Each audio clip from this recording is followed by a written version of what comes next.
Our modern Western culture places little to no value on the power of our nightly dreams to inspire, shift, and reorganize our lives. This podcast demands a deep reconsideration of the role our dreams play on our path to a more vital and meaningful life. The following is living proof of the life-affirming power of dreams to effect change and redirect the trajectory of our inner and outer lives. These are our dreams that shape us. Dreams that shape us.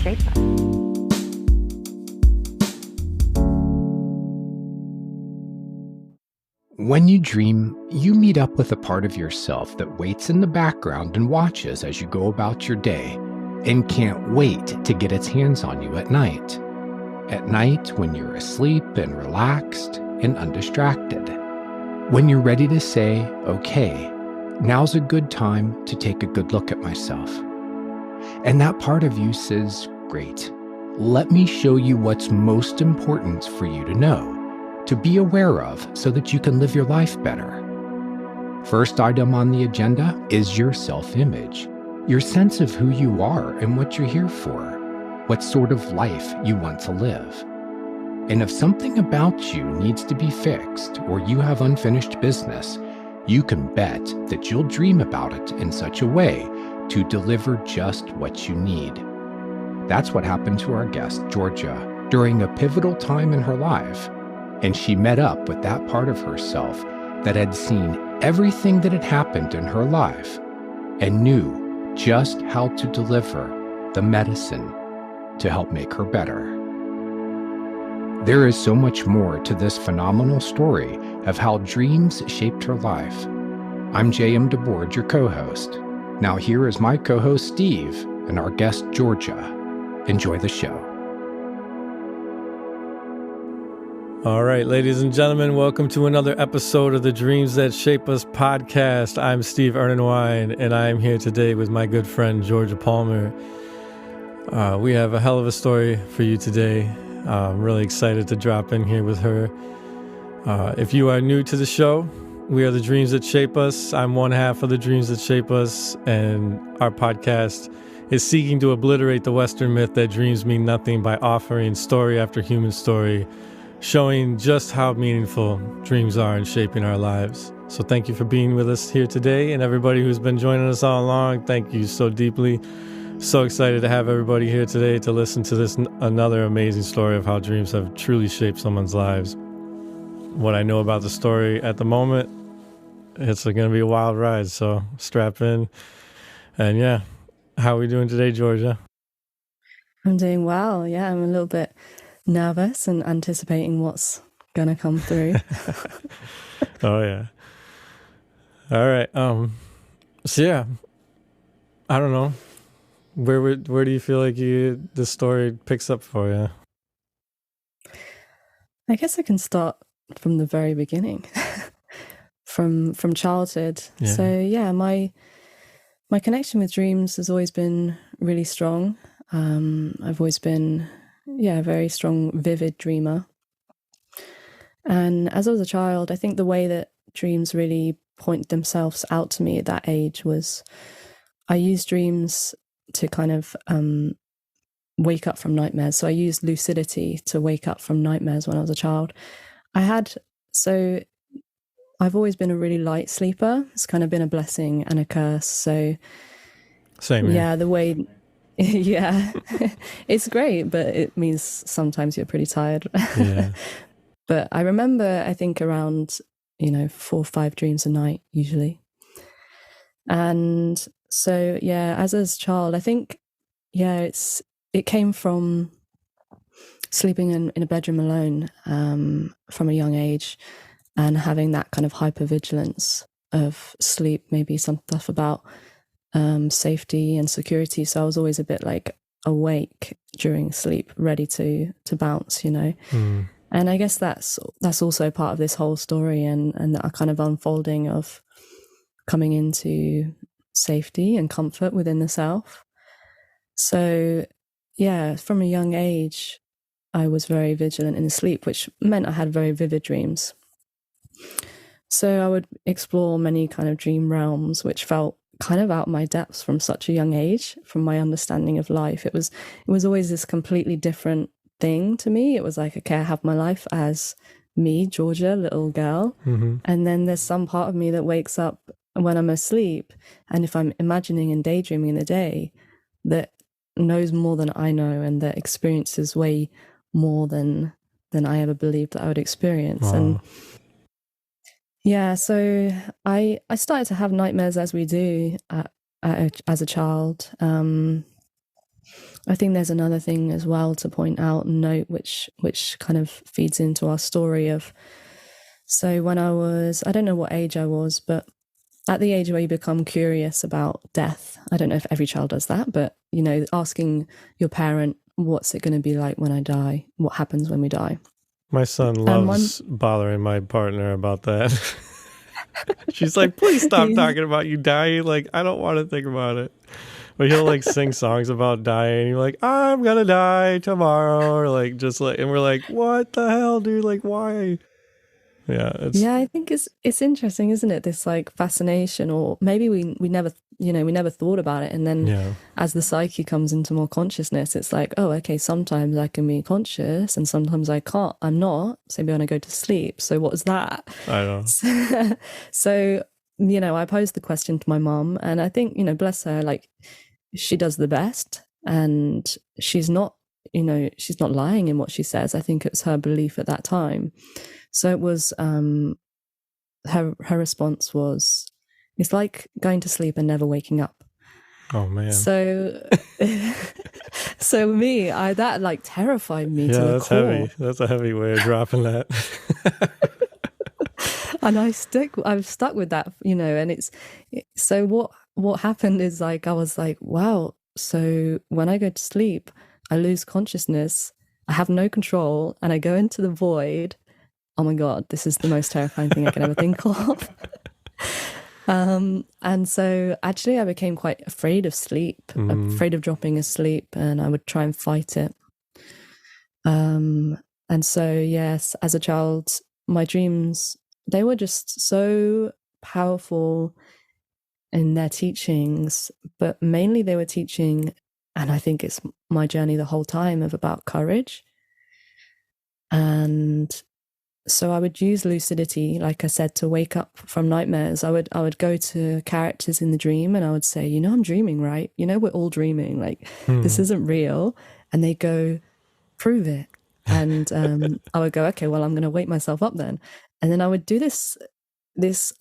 Now I can only imagine it as an energy practice, where I would move the energy from my feet all the way up my body in this one big wave, and then I would wake up in that moment. Oh man.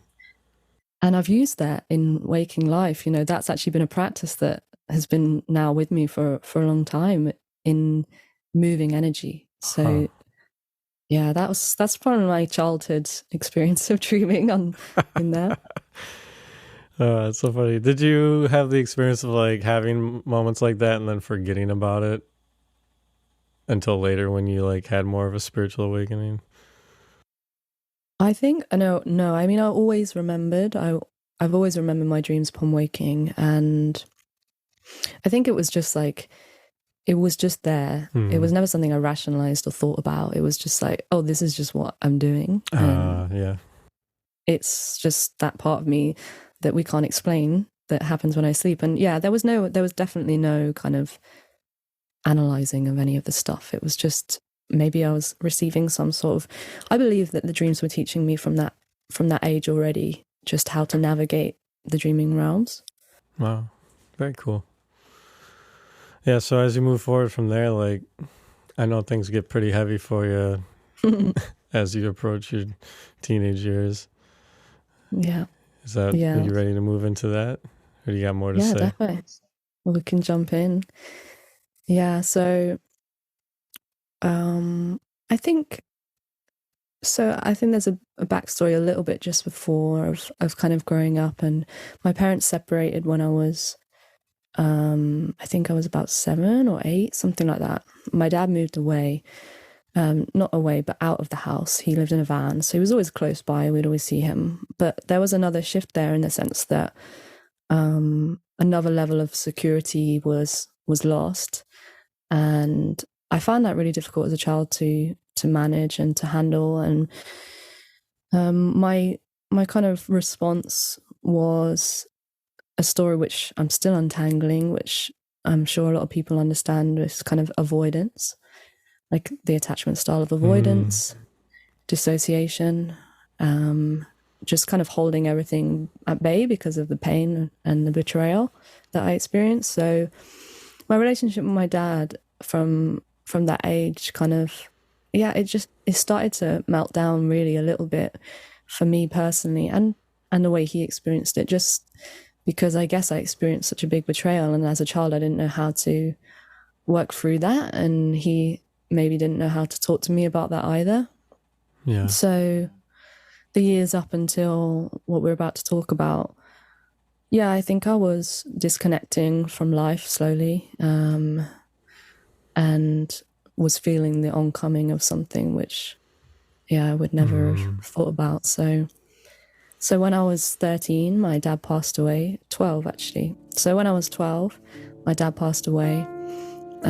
It was very sudden. It was like a heart attack, and he lived in his van, and my mum told us, and immediately, obviously, what happens in those moments was this kind of huge shock. And it's to have your parent and primary caregiver, pass away, or one of your primary caregivers pass away at such a kind of vulnerable age of 12, you're coming into teenage years and stuff. Yeah. There's no explaining really what that does to the soul of a child, Yeah. So that obviously created a lot of fragmenting, in the moment of being told. That was a part I've gone back to a few times, and continue to, of this in a soul retrieval sense. And so what happened with my dreams, I try and think back whether it started to happen before. I feel like it kind of started to happen before. I know that Jung has this idea of dreams being kind of preemptive. But all I remember from there is that for the next 3 years, my dreaming life was basically most nights, if not every night, was apocalypse dreams and the end of the world. Wow. Yeah, in all shapes and forms. But it was mainly, if not always, like natural disasters. So we lived right on the edge of a cliff, kind of overlooking the ocean. So naturally the dreams were often like tsunamis and tidal waves and things that are going to threaten to wipe out the house or me. And the overriding theme was of escape. I was trying to escape. My mum, as a character in my dreams in that time, was always in denial. My sister was kind of trying to help me, I guess, escape. So there were 3 years of kind of torment, which I guess is this illustration of the absolute destruction of the psyche and the balance that was held before, or it was already shaky, but now really the foundations are kind of swept apart. And so, there were so many. It's really funny to think now that I see a lot of those dreams as very beautiful because of this kind of profound sense of everything kind of falling apart that we knew. I'd be in my childhood village. They would all be around my house that I was in that moment. So really it was, very close to reality. It was not like I was going anywhere else. I would be waking up in my bed and getting up and that would be happening, and I'd be walking down the village road and the tarmac would be heating up to red hot and burning people's feet, and there would be cracks appearing in the ground and the sky would be coming in and there'd be meteors falling down, and it was every single night. And it bled into my reality, my waking reality. My mum took me to psychotherapist to try and think about that, and the destruction bleeding into my physical life led to also self-destructive and self-denying behaviors. Yeah, so it is, I mean, I can't even imagine putting myself in that position. But just, yeah, the way that they are companioning you in this really intense way, now I can see it being beautiful to you. Just like knowing that they were there with you through it all, like as intense as that is. The tsunamis, I mean, I think would be fitting for most people. Just like an intense, like emotional, like, oh man. Defo. I mean, I have them now. You know, sometimes every now and then I'll have an apocalypse dream, which will hit me quite strong, and I'll really have to look at my life and go, what is going on? Yeah. But I often have the water ones and the running away from the rising of water. Yeah. Yeah. If I'm feeling overwhelmed or something in my life. Yeah. How did you tell your mother these dreams? Yeah. How did she respond? Again, so I think, I don't know, like I said, she took me to therapy about it. So she obviously knew that there was something going on there, but maybe she didn't know how to discuss it either. And it was also, so the years were 2009 up to 2012. So there was also this whole 2012 thing and the movie 2012.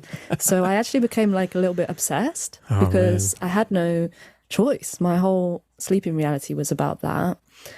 And it was bleeding into the daytime. I would have, you know, visuals, like imaginations of the same kind of ilk. But yeah, I think it was so interesting. My mum, and she actually is still like this in my dreams, that she has this denial aspect. You know, often I would be in the dream, I'd kind of run down the stairs and I'd be like, Mum, look, you know, there's a wave coming or something like that. And she'd go, no, there isn't. Oh, man. She'd go, what are you talking about? She said, it's going to be fine. And I think that's probably really an illustration of how I saw her at that time, in the sense, now I fully understand, you know, she had to carry on working. She had to, you know, provide for us. Mm-hmm. But in my eyes, I guess I felt very isolated, you know, not having anyone to talk to, but I also self-isolated. That's what I mean with the self-destructive and self-denying behaviors. My dreams were so strong, but in the sense of consciously, you know, moving through grief or anything, I didn't really do any of that. Yeah. So my dreams were kind of compensating, I think. Yeah, well, I'm curious, like, I actually just really dove headfirst into attachment theory. And I know I tend towards being avoidant. And one of the things that I've been learning about that was, like, not wanting, like, there's this brilliant woman, I've been just devouring all of her information. Her name's Eli Harwood. Look her up. She's brilliant. She said that avoidance, it's not that they don't want human connection. It's the fact that they learned early on that bringing their needs or voicing what they're feeling to their caregivers was met in a way that they felt like it would be safer for them to hold it in so that they could stay closer to their caregiver, that it would allow them to maintain proximity to their caregiver, even though they didn't feel like they were able to actually voice what they needed. And that it was like a way of, especially if like they felt like they were being a burden, typically they feel like they're being a burden with their emotional needs. So they keep them to themselves, and then that allows them to maintain proximity to their caregiver. So I don't know. I'm curious, like, did your mother like have a hard time with this also? And maybe you felt like, I mean, bringing your stuff to her would be too much or burden her too much.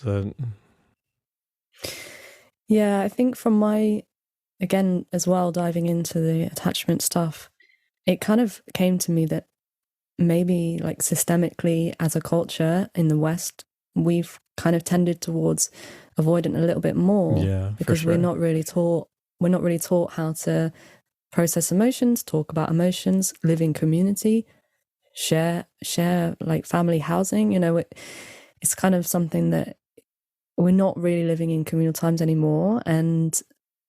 But yeah, a result of that is that we're not reaching out to each other. We're not really sharing as much. we have to learn that again in the spiritual community, how to be vulnerable, like how to go to men's and women's circles and talk about your feelings, Absolutely. So I think I couldn't blame my mum at all, because she was acting from where she's come from and all of the parents before that. So I think she can be overwhelmed by emotions, doesn't really know how to handle them. I think she would say herself that she wouldn't really know how to handle strong emotions, except maybe just, hugging and stuff, which is beautiful in itself. But for me, I'm a very left-brained, rational person.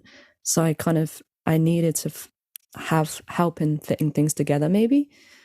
And so not feeling like anyone understood was my kind of main thing. And that even if I shared about it, it might be,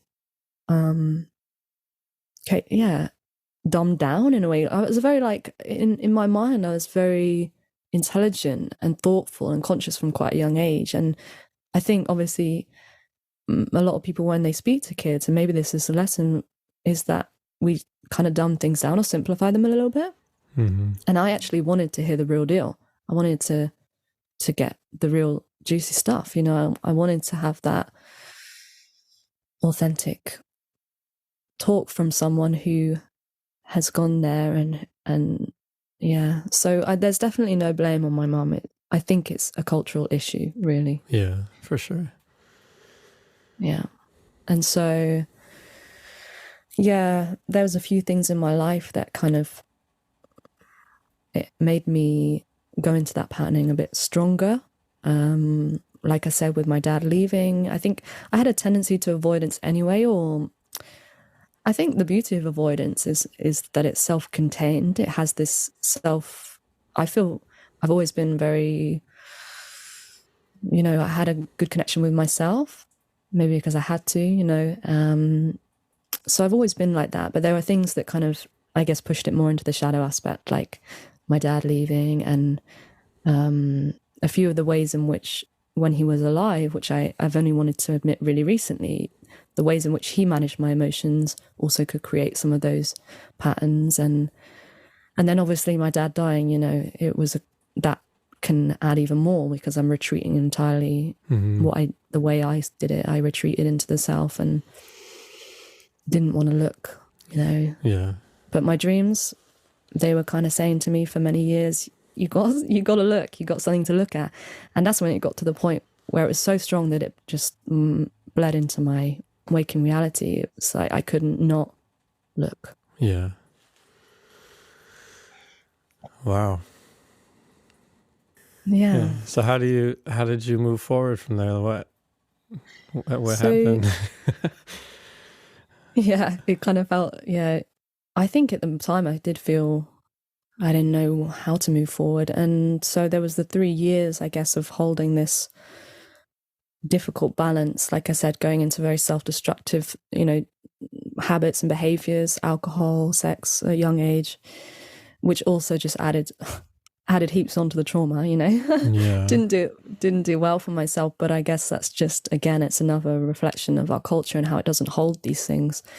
So in those years with the dreams and everything, I guess I was spiraling down and down into something really difficult. And so, like I said, for the 3 years, they were escape dreams. They were escaping, running away in destruction. And then there were these 2 dreams, which I'll share, which came, which kind of signified, I guess, some change happening, some balance trying to be had, a union trying to become 2.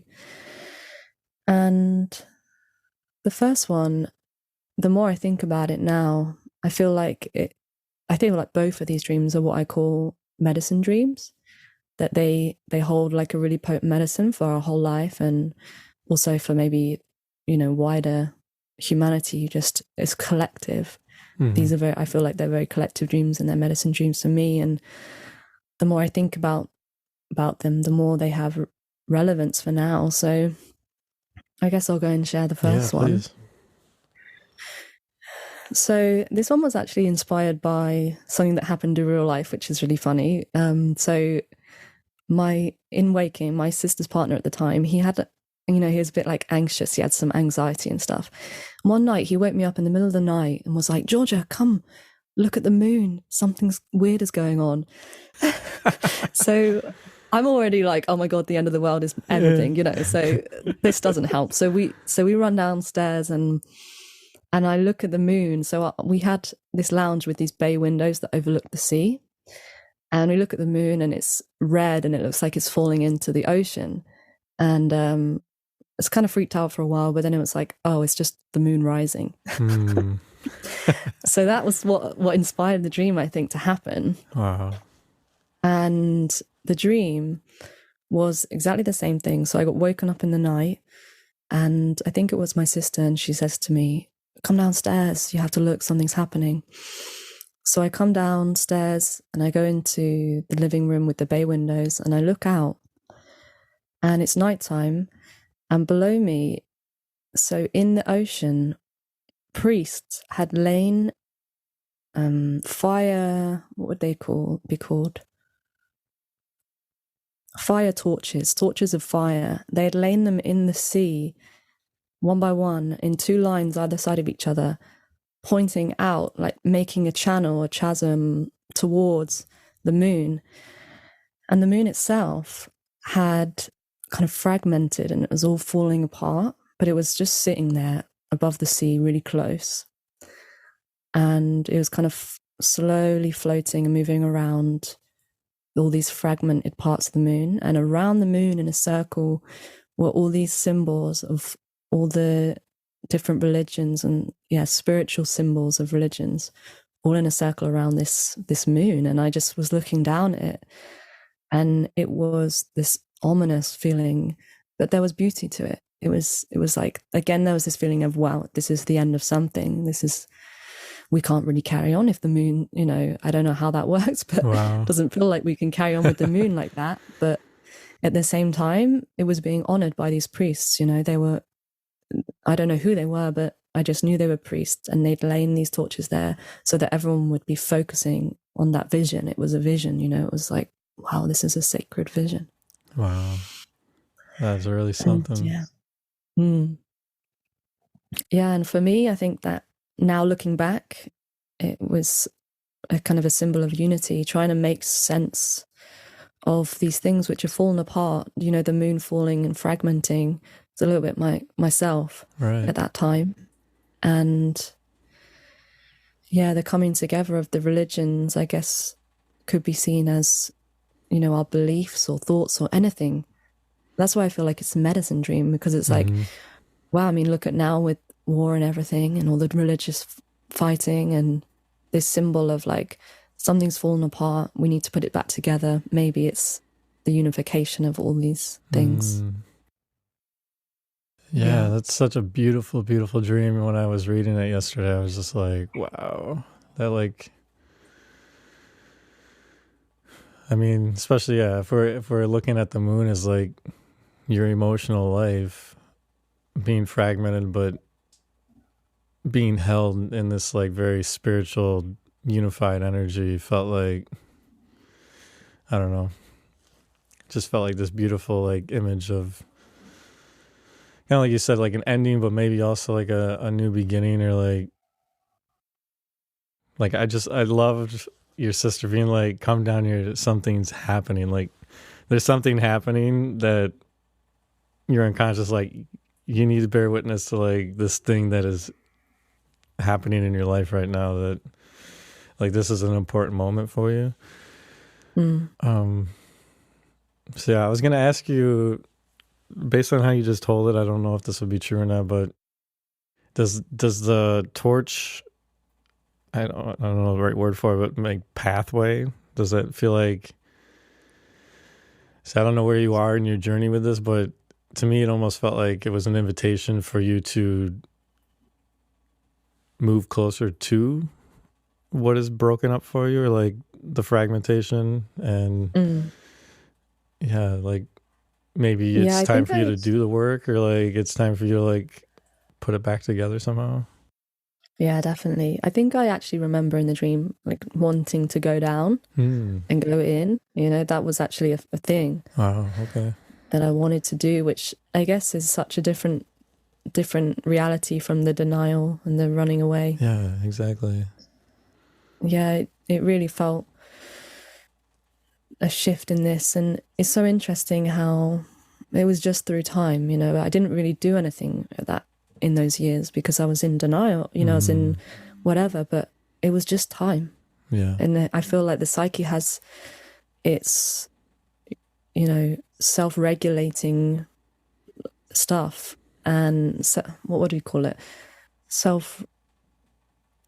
Maybe like a mechanism. Yeah, like self-regulating mechanism. And I think that dream illustrates that, like, no matter what I did, something in me was trying to find balance. And I've held the image my whole life, obviously, and I've even painted a drum where I put a flower of life in the center, and then all around it I put different religious or spiritual symbols. I painted this drum. Nice. So I've held the symbol for a long time. I think it's a medicine dream for sure, and it really highlighted that without me realizing something was changing, and I felt more ease. You know, I did definitely feel more ease at that point. And then the second dream of the same time really, I think, shows the shift too. Okay. Yeah, I would say that even if like you didn't make drastic changes to your life right away, this feels like a seed kind of a dream where it gives you something that's like far reaching, that you're like, whoa, I don't know exactly what to do with this right now, but this feels really important and powerful. And I think just carrying it with you, it just continues to grow on you. And like, yeah, I think that's more true to like the way the psyche works on you, is like sometimes it gives you these big images that in the moment you're like, what? Like that was really cool, but okay. And yeah, then like a couple of years later, as like your life unfolds from there, like you just keep looking back at it and you're like, whoa, like I'm actually like starting to kind of get an understanding of what that was all about. Yeah, definitely. I think a dream of that magnitude, and the kind of collective side of it, in the sense that it had all these religious symbols, which I myself didn't know or have any, you know, really understanding of, is huge, really, that dream in itself. And it really kind of symbolizes the whole journey for me. You know, at that point, I never knew that I would be interested in spiritual ideas or self-improvement stuff. But it's kind of this image of breaking apart and coming back together in a way with new beliefs, or unifying things that, I'm not really sure how to say it. It's so big, isn't it? Yeah, because you can see it like very personally for you, and almost like having this beautiful reassurance that like there's a spiritual energy that's surrounding you and you having broken apart.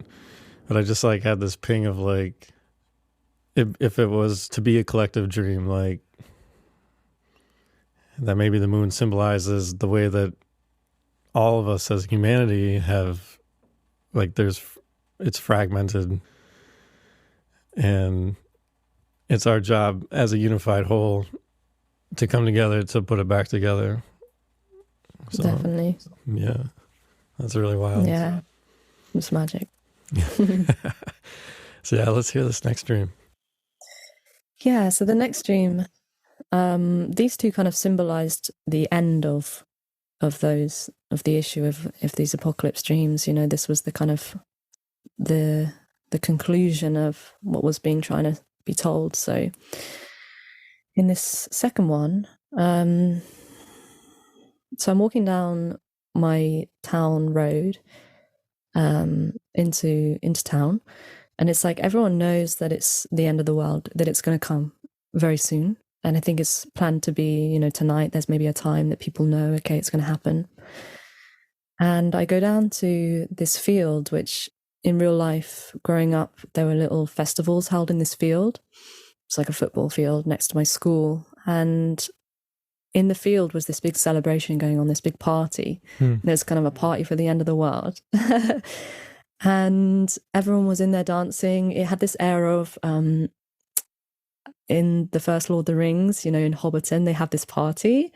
It's really funny because, Lord of the Rings... Yeah, nice. There was like folk music and dancing, and the Lord of the Rings has significance to me because of my dad as well. So I think that's why that was in there. So they're having this party and everyone's, dancing with their loved ones, and there's no fear. It's just beautiful. And I remember going into the marquee tent and walking around, everyone's dancing, and it just being so celebratory and so beautiful and so grateful. It was like people were being grateful for their life and the time they have and the people they love. And so then it was now going to be the time that it was set to be the end of the world. And everyone went up onto this hill, a really high hill, and everyone was lying on the hill with their loved ones, so their family, their partners. And we all lay there looking up at the sky, and it was nighttime, and we watched as a meteor or big planetary body kind of came in to our planet system and just started to like wreak havoc. It started to hit other planets and hit stars, and the sky started to just kind of explode with this chaos, which was kind of terrifying, but everyone was just watching it and holding on to the loved ones and just being like, wow. And so as this was all happening above and everything was being shaped into chaos and falling apart, they started to kind of, the planetary body started to fall closer to us. And at one point, they obviously must have broken the, what did you call it? The atmosphere. Yeah. Yeah. So at one point, they come down and they break the atmosphere. And in that moment, it's really hard to describe. It's like, kind of like when there's a mushroom cloud from a nuclear bomb and then there's this wave. So when it broke the atmosphere, there was this moment of the most intense silence and darkness ever. It was like, it just went shoo into this like absolute void silence. And we were still there with our loved ones, and it was just like everyone's kind of breath was held, like, what is happening? And then a second later, the wave, this kind of wave like from a nuclear bomb swept through us, and it was a wave of energy, really strong, and it came through everyone and sort of threw everyone back. And as the wave passed through everyone, it turned everyone's faces and bodies into particles of light. Wow. Yeah, and that was the dream. Oh man. Wow. And the feeling was profound, it was beautiful, it was scary and it was intense, but it was beautiful. And yeah, the wave turning everyone into these particles of lights and sacred geometry. And the thing that stands out for me about that dream, and that at the time was standing out for me about that dream, was the surrender. It was like everyone knew it was coming. We were going to honor everything that's been, and we're going to go up there and we're going to watch it and we're going to enjoy it. Wow. Such a different feeling than like the escape dreams of like trying to avoid it or run away from it. This like shows like a real like honoring of it. Yeah, definitely. I think at the time, again, I didn't really understand the psychological magnitude of it. I just was like, wow. And it was light, it was lighter. Yeah, wow. So it brought some sort of conclusion, because I'd been battling for so long, and it was suddenly like, oh, hang on, we could just face it. We could just go, oh, it's coming. There's no need to run. We're never going to survive anyway. And yeah, I think obviously my life, my experience, my psychological reality before that point, before my dad dying, wasn't going to survive. It couldn't survive. It had to completely be uphauled and be left. Wow. Yeah. Just sitting with that for a second.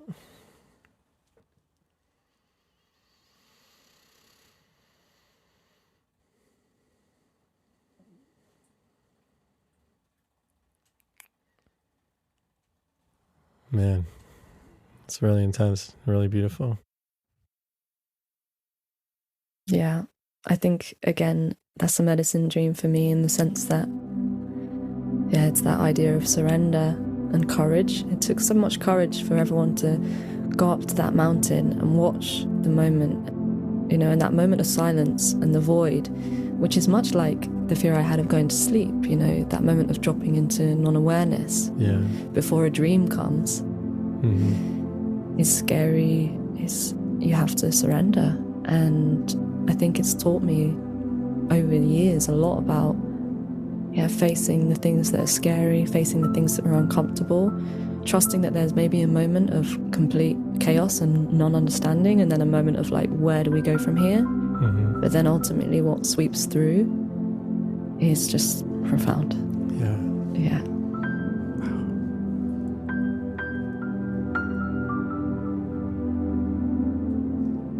Wow. So I guess, what age are you at when this dream happens?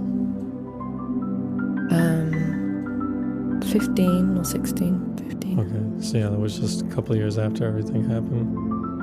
Yeah, and we'd moved house, and I think a lot of things had changed in my life, and that felt like a really concluding point of like, although we're definitely not there, we're nowhere near facing what's happened.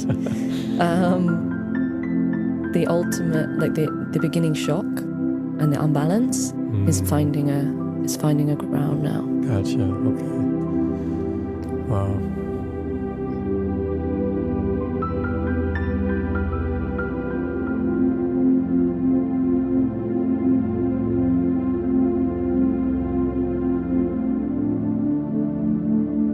Yeah. So outwardly, you know, not much changed outwardly. I was still very much in this self-destructive patterns and behaviors and denial of my inner reality in some way.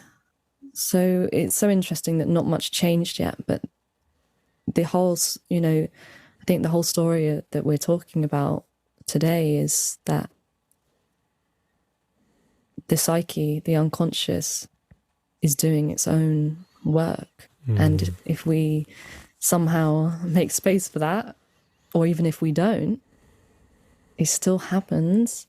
And we're being maybe guided and helped by, you know, maybe the spirit of my dad, and my guides might have helped that journey so that I can eventually come to this point and feel feel more in touch with myself again. Wow. Yeah. Yeah, so the next few years was kind of the same stuff until we get to the next part, and I'll have to think about for a second if there's anything that needs to be spoken about. For sure. So, yeah, the behaviors, the patterns, the lifestyle had kind of led me into a relationship that wasn't great. It was kind of emotionally, some might say physically abusive, followed a lot of patterns of my relationship with my inner masculine that has been a result of my dad leaving, my dad dying, all that. So I was living in the grip of those negative complexes, and I manifested that as a relationship which was not great, but obviously necessary. And I was still drinking a lot, and then this other dream comes so unexpectedly to kind of shift me again, and the dream comes again to kind of say, you've got something to look at. Of course. What do you mean? So I got nothing to look at. Yeah, I'm fine. that whole thing didn't affect me at all. Yeah. Look how totally put together I am. I guess as well, like 16-year-old, especially, I don't know, being me, being an Aries and being avoidant, I'm just like, yeah, I'm on top of it all. And then this dream was like, nope. Yeah, exactly. Yeah. So this one, it's not really so much about the dream. I'm going to have to be a bit sensitive about how I tell the dream. Obviously, it's quite a taboo subject. So I was in the grips of this emotionally, physically abusive relationship. And I've had many of these dreams in my life before then, but it was all the timing and everything coming together at this particular point. So I had a incestuous dream about one of my family members. I won't mention who in case, just to protect that privacy. And it was a masculine figure. So again, it was this connection with my inner masculine. And, I was in this physically, externally kind of abusive relationship, but I was also in an abusive relationship with my animus and my inner masculine to let that happen. And so I had this dream and I woke up from that in the morning and into, a physical and sexually uncomfortable relationship. So that dream was there, present. And then this was happening on top of that. And basically, in the shortest time possible, my whole reality of who I thought I was and what I knew about myself in 1 second completely broke apart. Wow. It was like, yeah, because I didn't have a strong sense of self, really. I had a relationship with myself, but I didn't have a strong sense of grounding in who I was. I believed the dream. I questioned my desires. I questioned, who am I? Like, what do I want? Like, like, am I this? Am I that? And I thought back over all these parts of my life which might have been sexually uncomfortable because of the way that I'd had self-defeating behaviors, destructive behaviors. And I questioned everything. And at first it was not a good questioning. It was like, I am messed up. I don't know who I am. What the hell? And then that started to bring on this anxiety, which was already there. I had anxiety issues anyway, in the form of intrusive thoughts. So I was absolutely plagued with intrusive thoughts, day in, day out, making me question, I don't know how much we want to censor, but it was like, am I this? Am I that? In sense of, do I want to do that? Am I a rapist or murderer? Whatever. All of the taboo words was coming through. And I, at that point, initially was like, shit, I don't know. Maybe I am. And I just fell apart entirely. Like, I couldn't do anything. I was trying to go to college. I was panic attacks all day, every day. It was just a complete onslaught of the shadow, a complete confrontation with the unconscious. It was just like, I don't even know. I have no ground of who I am, what I want, just nothing. Wow. Yeah, it was mega. Wow, that's intense. Something you just said, I just want to thank you for, because it made sense of how I felt my whole life. Like, I've always had like a really strong relationship to myself, but I haven't always, and still struggle deeply with this, like not having like the strongest sense of myself. Like the way you just said that, like I was like, oh my God, those are the words that I've been trying to put to that for so long. Like, because like having such a strong relationship with myself, I feel like I should have a stronger sense of self, but it just has not been that way. I've been so self-conscious and so like ruled by shame, and yeah, so that was like, oh man, that's such a perfect way for me to look at that now. So thank you for that. And yeah, no worries. Yeah, I think it's the difference between a self relationship that might be, you know, a comfortability with our imaginal worlds, or being alone, or you know, being in our own company. And then there's a whole other sense of, are we comfortable with like where we stand in the world, and how we place ourselves, and how other people see us, and all that sort of stuff. Yeah, just like how we show up, even like wow. Yeah, so all of that out the window for me at that time. How impressive. Like, I've had a couple dreams that have really rocked me, like, but man, that sounds real dicey. Yeah. And I've, like I say, I mean, I have had those dreams before. I think I'd like to untangle the taboo about dreams of any kind. So incestuous dreams are part of that. You know, people have written lots of books on them. And it's a collective archetypal thing.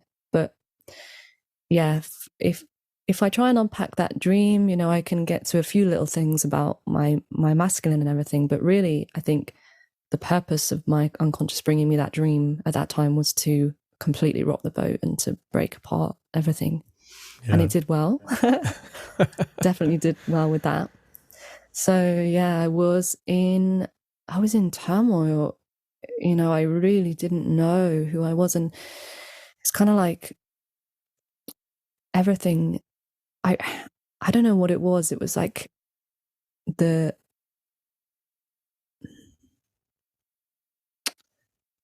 vulnerability of my ego at that age and that time was really made aware to me that maybe the ego in the sense of a conscious personality or whatever that I'd built up until that time wasn't even real. You know, it was just it's so hard to put across how unbalancing that experience was. And so I was, like I said, I was in the shadow realms for a long time. And what that time really showed me, you know, it does change, but so what happened in my life is that I was still obviously having these very self-destructive behaviors, and I got arrested for drink driving a moped, which is like a little scooter, with a passenger on the back who didn't have a helmet and all that sort of stuff. I was 16, and I got arrested for that. And because I was underage, they gave me like probation. So as part of this probation period, I got an anxiety counselor. And okay, I think I've got things mixed up in the sense that I'm pretty sure I got the anxiety counselor before this dream. So the thing with the scooter and everything must have happened before. Yeah, I definitely remember, because there's something that happens, you know, when you have therapy sometimes, that it makes things a little bit worse before it gets better. Yeah. I remember at the beginning of the therapy, the counseling, I was so guarded, and he would ask me what's going on, and blah, blah, blah, and I would have nothing to talk about, and I would just be like quite standoffish. And then I distinctly remember when this started to happen, and suddenly I've got loads to talk about with my anxiety counselor. And he was the one that described to me this understanding of intrusive thoughts as that he said to imagine anxiety as a separate entity that's sending down thoughts into your mind, and they come into 5 categories. Have some categories like suicidal, abusive, aggressive, sexual.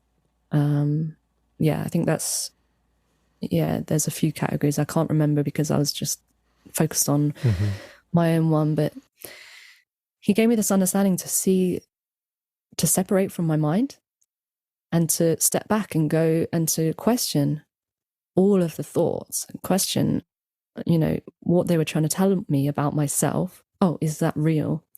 And so what I actually got from this dream, amazingly, was this opportunity to really solidify who I was in my life.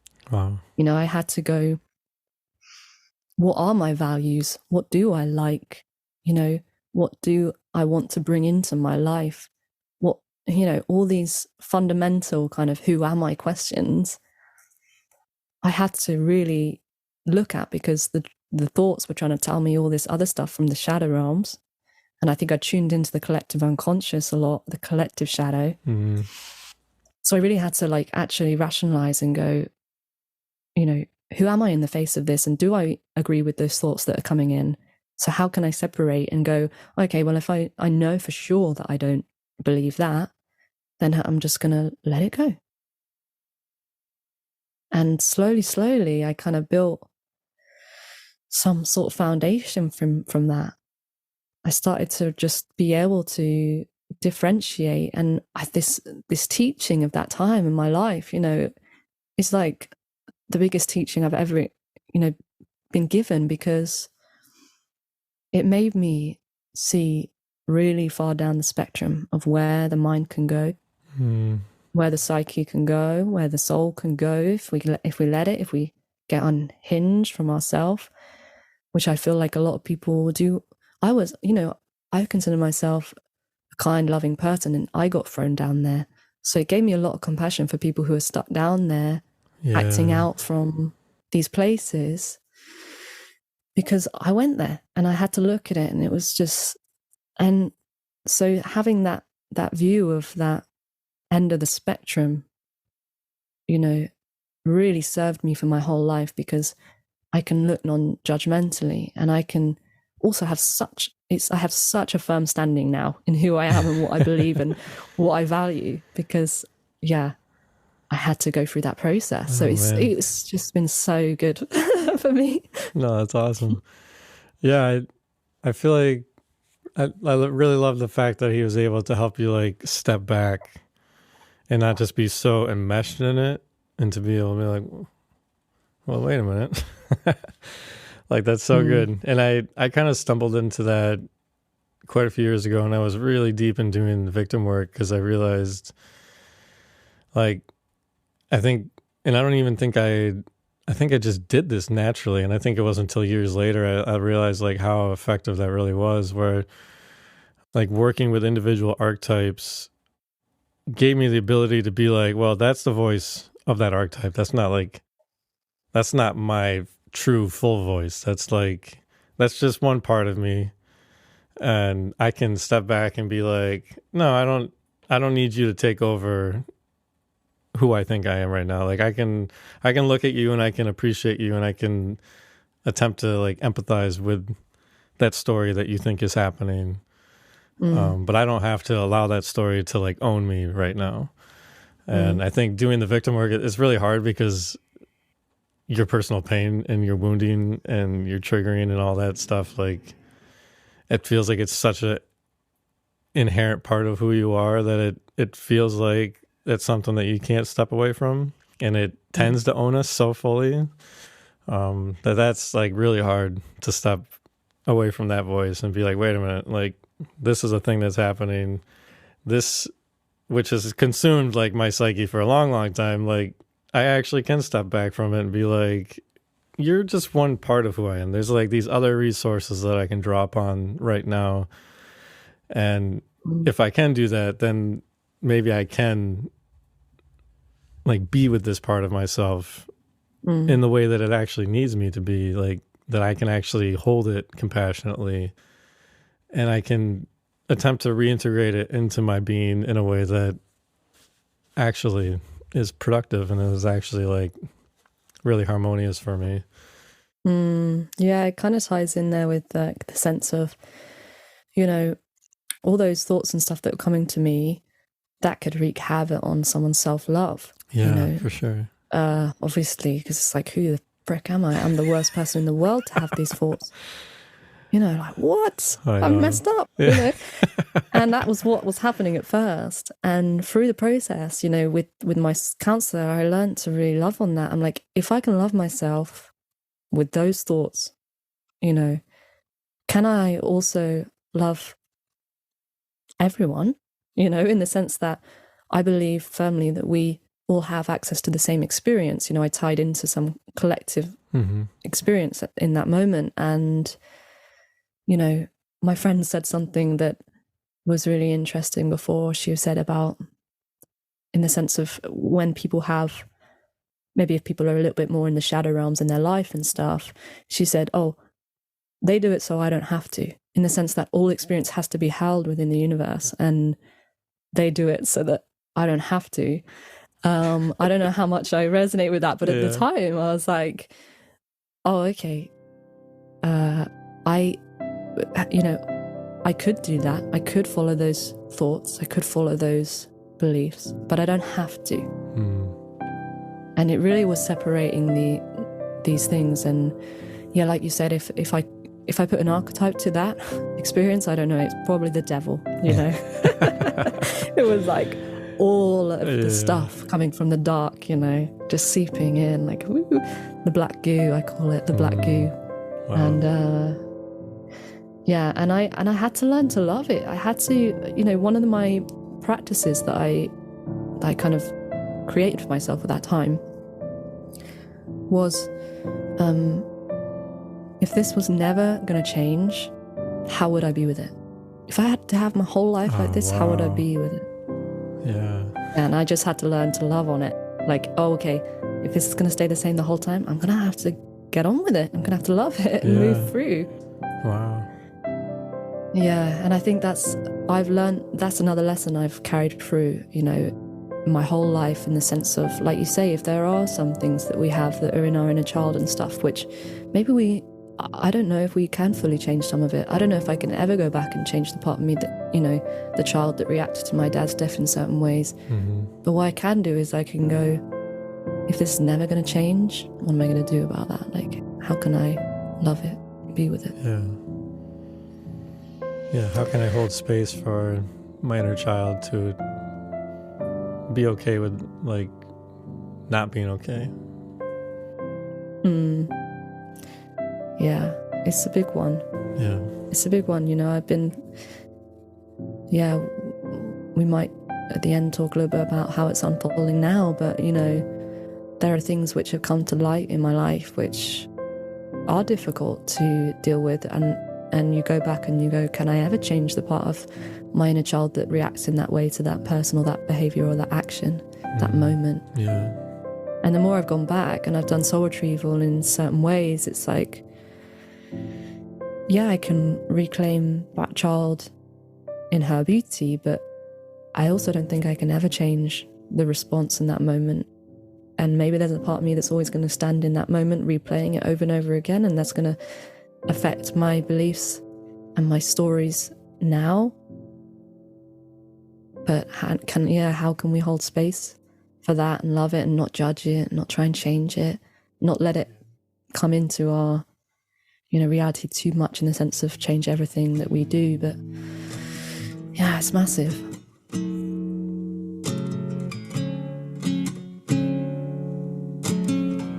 I just wanted to play this beautiful song that Georgia has written for her inner child.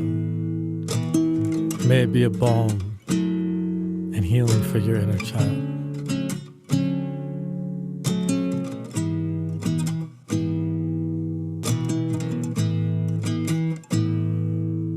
You are here, and you are noticed.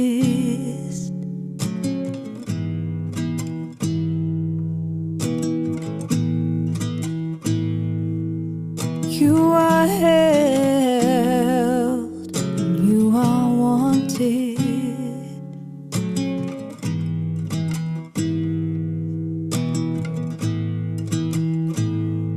You are useful, and you are boundless.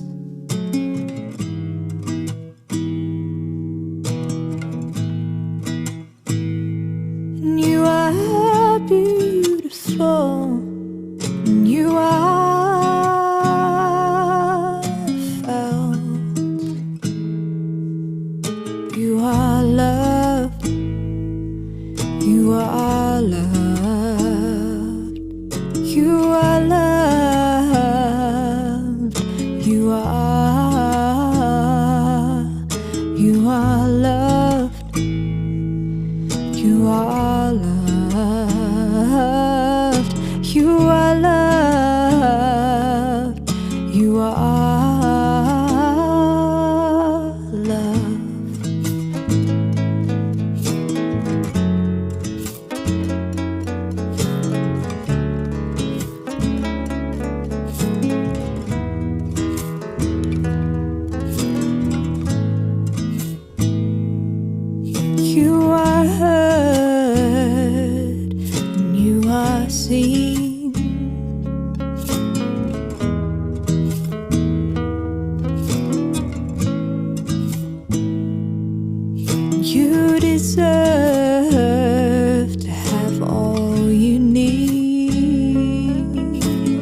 You are loved.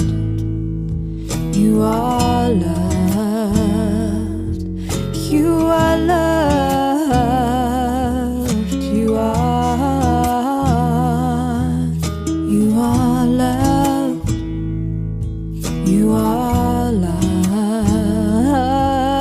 You are loved. You are.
Yeah, something that I heard recently around grief was like,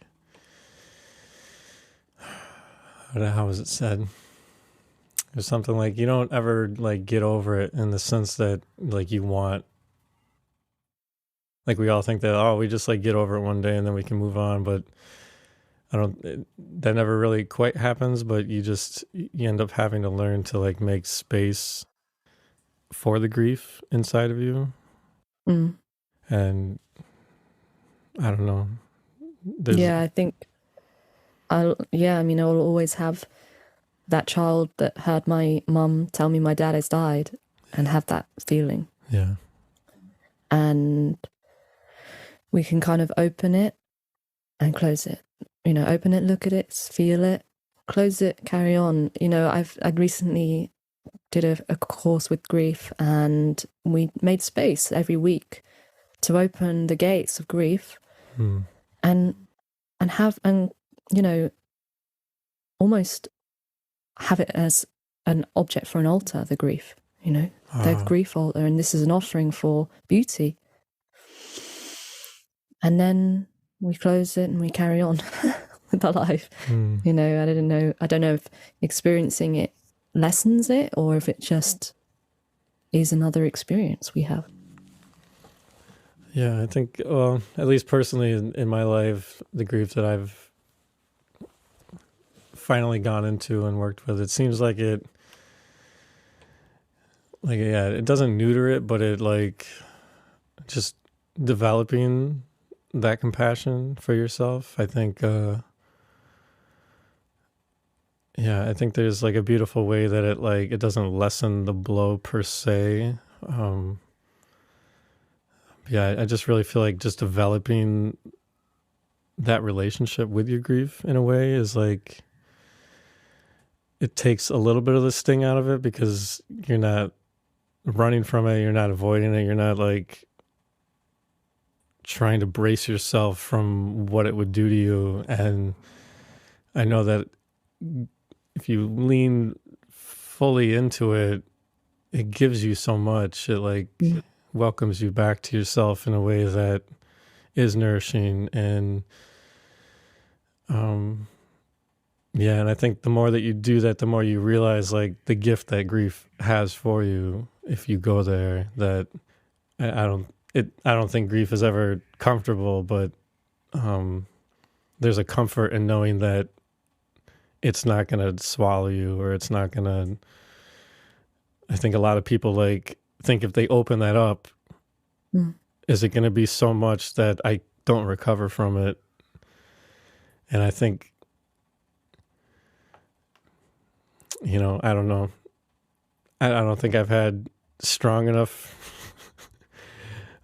Let me see how my inner self feels about that. I haven't had strong enough grief to even speak to that. But like, yeah, I don't know.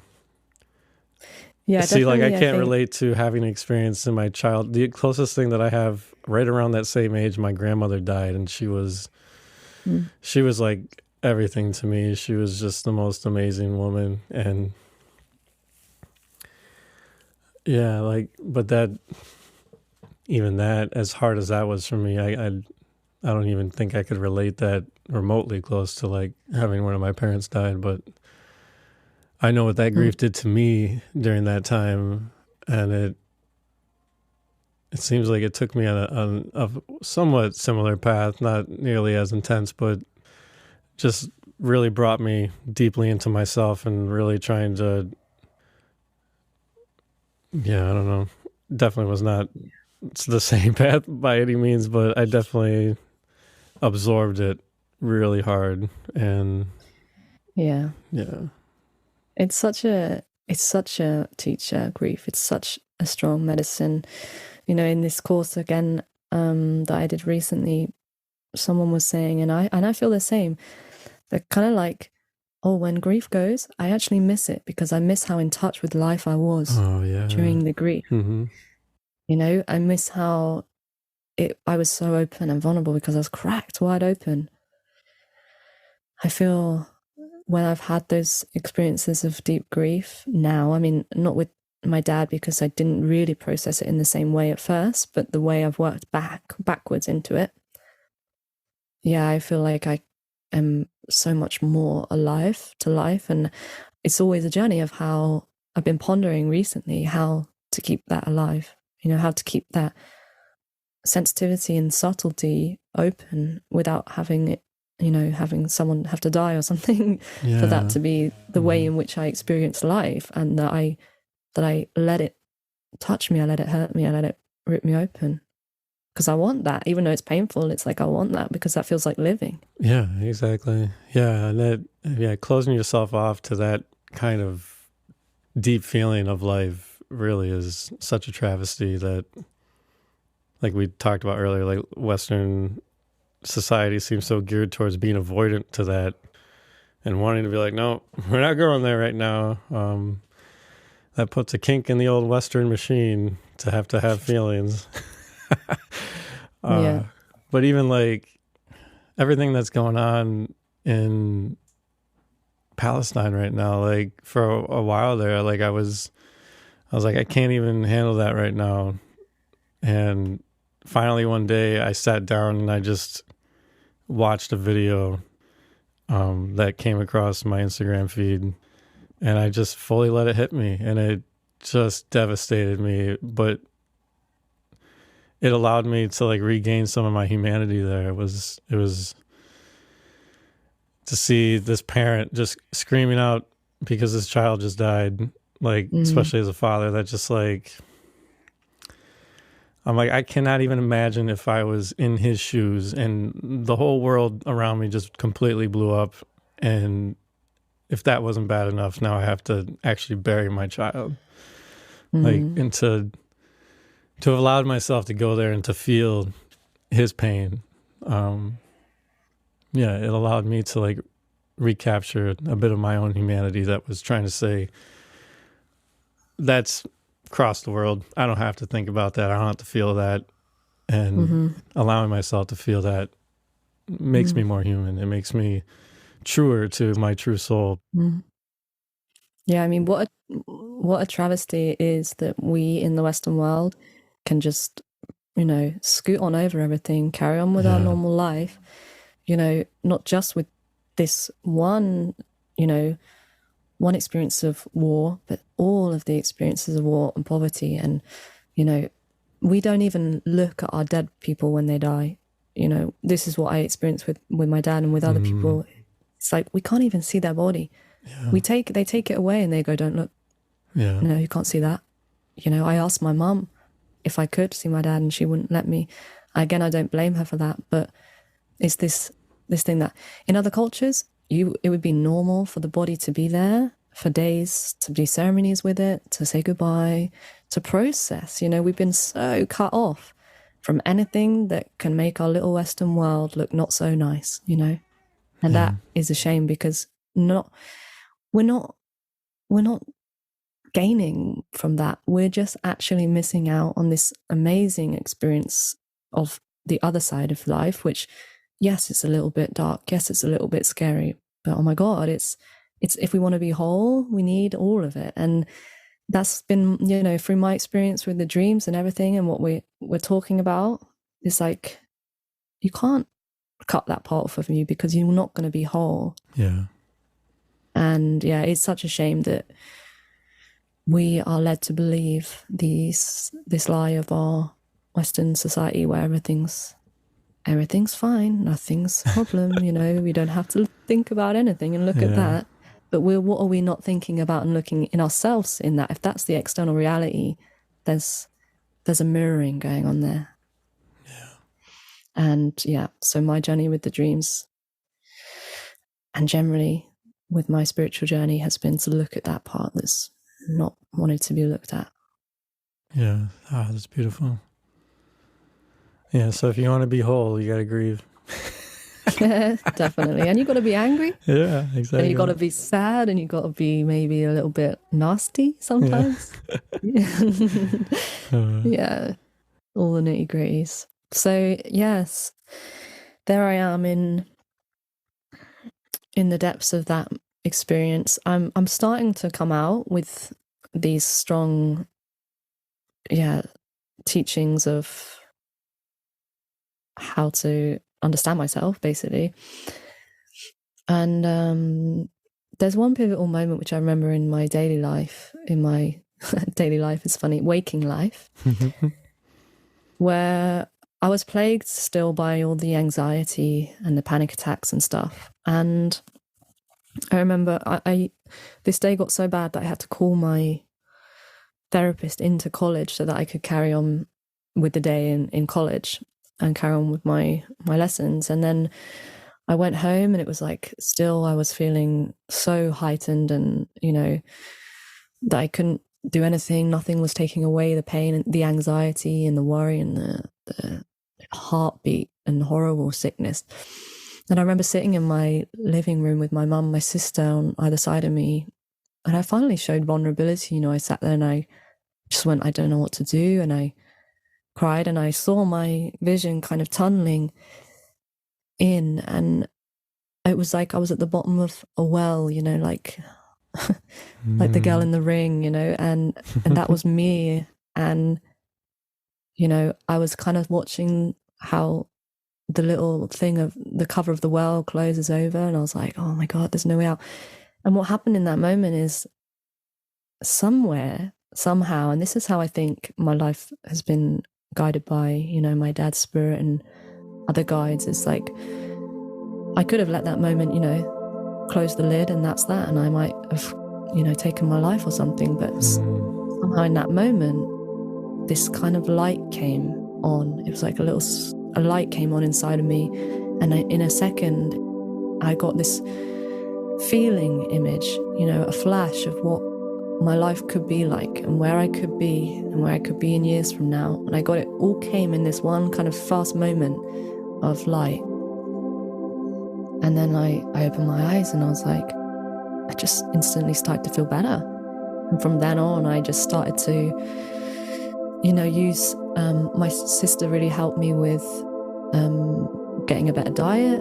I was going into meditations, and I was still working with the thoughts and everything, but I was really working on the self-love aspect, and just meditating with the mind, letting things clear. In those years of the self-destructive behaviors, I'd watched a lot of horror movies and played a lot of video games. I had kind of an obsession about it. I think it was this shadow devil wanting to, make itself known. So this curiosity about it for years. So in those years, I saw a lot of, messed up stuff. And so when I started to meditate, that stuff was all coming out of me in my brain. I would sit there and it'd be like death, death, death, death, death, everything else. And this experience with solidifying my sense of self just helped me to just keep the ground. I just had this new sense of like, I know who I am and I know who I could be. And I'm going to just sit here and let go, and I'm going to do the cleanse. So it's a purging of the mind, and all the stuff that I'd been holding on to try and distract myself and everything else for so long. And in a way that leads us to the last dream that I was talking about with you, is that. So yeah, for a few, I guess, where am I? I was 16, 17. Yeah, so I'm still drinking at this point. I'm still actually, the behaviors are still holding on quite a bit because of habits, as they are. But I'm definitely got a stronger sense of self. And it's like things aren't hitting as much, in the sense that like I want to go out and party, but it's like I have a new level of awareness. It's like, and what happened, there was one year, my 17th year after all this, that I kind of went really deep into the alcohol.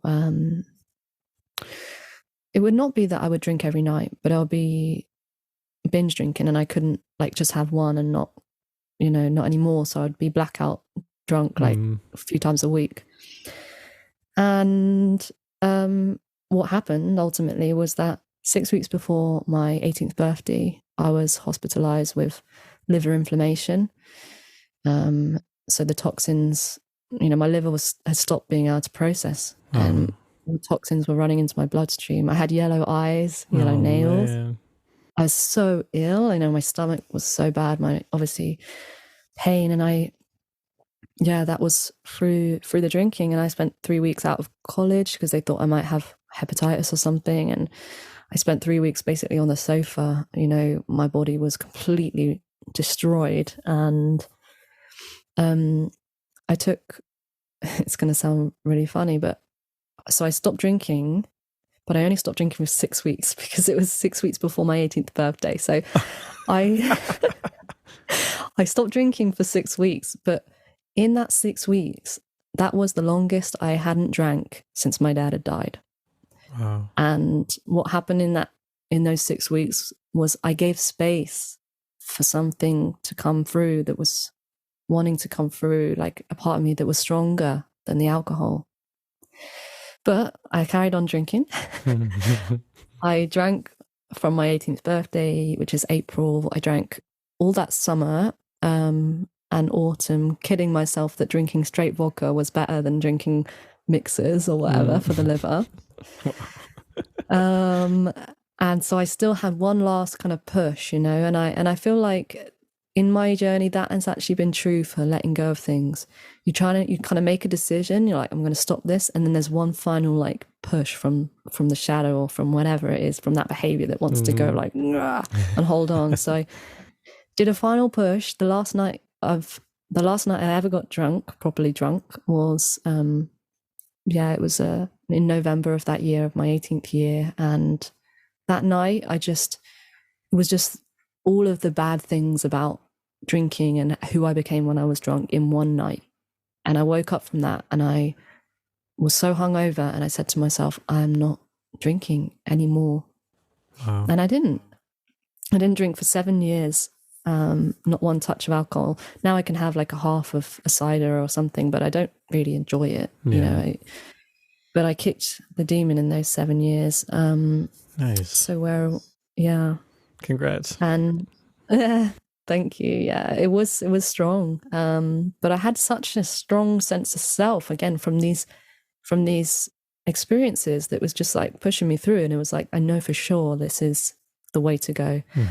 So that first kind of year off of alcohol, I was still really working with the mind and with meditation and with self-love and with affirmations and with just building my, you might say ego, but rebuilding it in a more aligned way.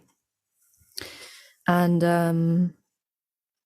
that's when this final kind of period of dream that we can talk about happened, probably in the first year of stopping drinking and kind of clearing myself up a bit. Yeah. Are these the Slender Man dreams? Yeah. Oh, okay. Oh man, I can't wait.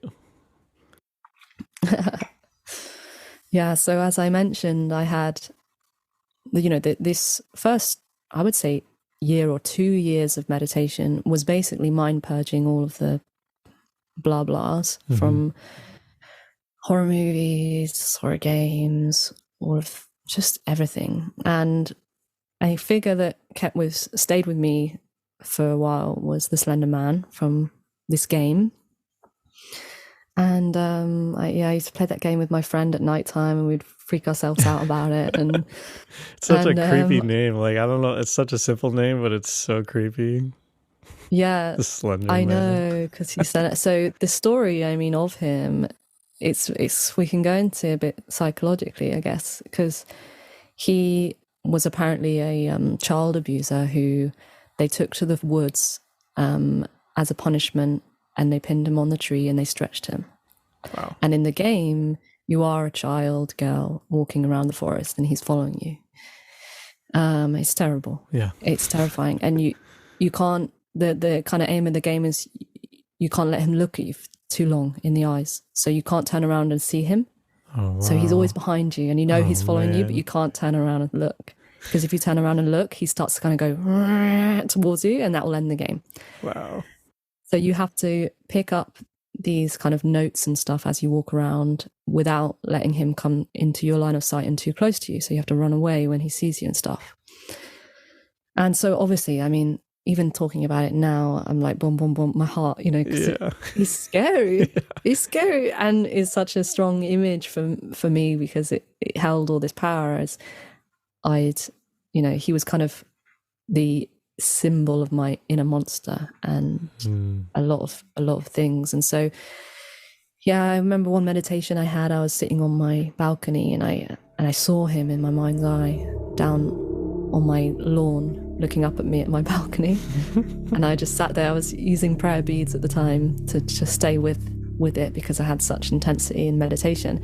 So just carrying on my prayer mantra every time whilst he's kind of sitting on the lawn, and it was like am I gonna stay with this? So I had a lot of slurs of dreams of him, where I would be just basically in the game, walking around a forest and abandoned kind of warehouses and stuff, and and I always knew that he was behind me. It's terrifying. Yeah, it's awful. Oh yeah, oh my gosh. And I had a lot of those, and they were non-conclusive. And it's that feeling of being stalked by something. And again, it's like the shadow is there, wanting to be known and wanting to be dealt with, I guess. And I continued to work with self-love, self-affirmations, like I said, and then a couple of dreams came that were really, teacher medicine dreams again. The one with the Slender Man was a normal Slender Man dream where I'm walking in the forest and I'm trying to not be seen, get away from him, whatever it is going on. And then I get this sense, I can't remember what happened, but I get this sense that something's wrong. And I turn around and I'm like, and I see the Slender Man on the floor and he's dying.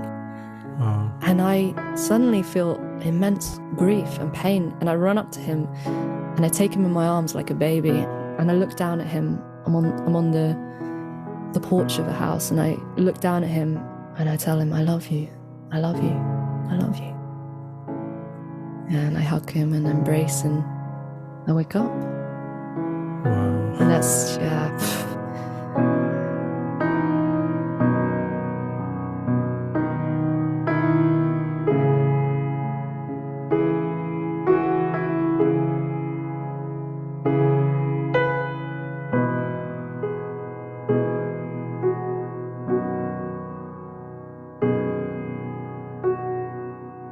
That's that one. I was rereading that one yesterday. I was like, oh man, that's huge.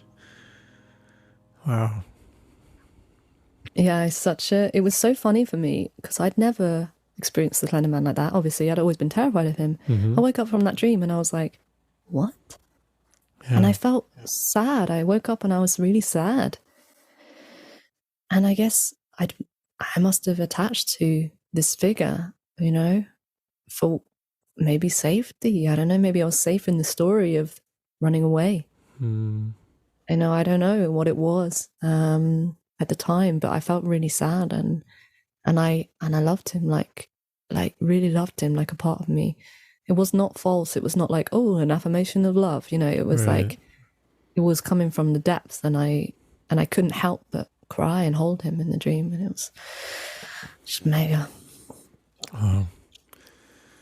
Yeah, something that actually, when you told the backstory of Slender Man, I had this ping, which is kind of like if this is a shadow character for you, was it this looming fear like that chases your inner child, and like that has your inner child in some kind of like fear state or something, and like I think, yeah, definitely. And the point that he's masculine, you know, that he's a man, is like this issue which I'm still with, you know, I'm still being with, of kind of, what would you call it? Overwhelm from the masculine, you know.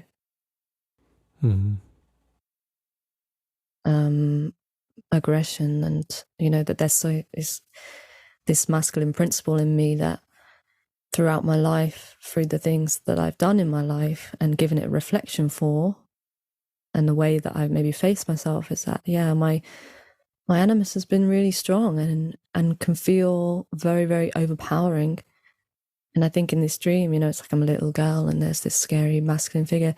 You know, maybe it's the pain that my dad caused me, you know, by leaving, by, you know, whatever way else, and dying, and anything else that happened in his life, you know, it's like, it's the impact of that to change my whole life, and how it did change my whole life, you know, and it's that thing that follows me around all the time. And can I, again, it's so beautiful that dream it's not about changing it. It's like we were talking about earlier with the inner child. It's not about changing it. It's about being like, can I just love it as it's there? And I think in that dream and the one before, it's like, maybe. Yeah, because this kind of felt like a lot like the same kind of like escape kind of notion of wanting to run from the big scary thing that happened. And I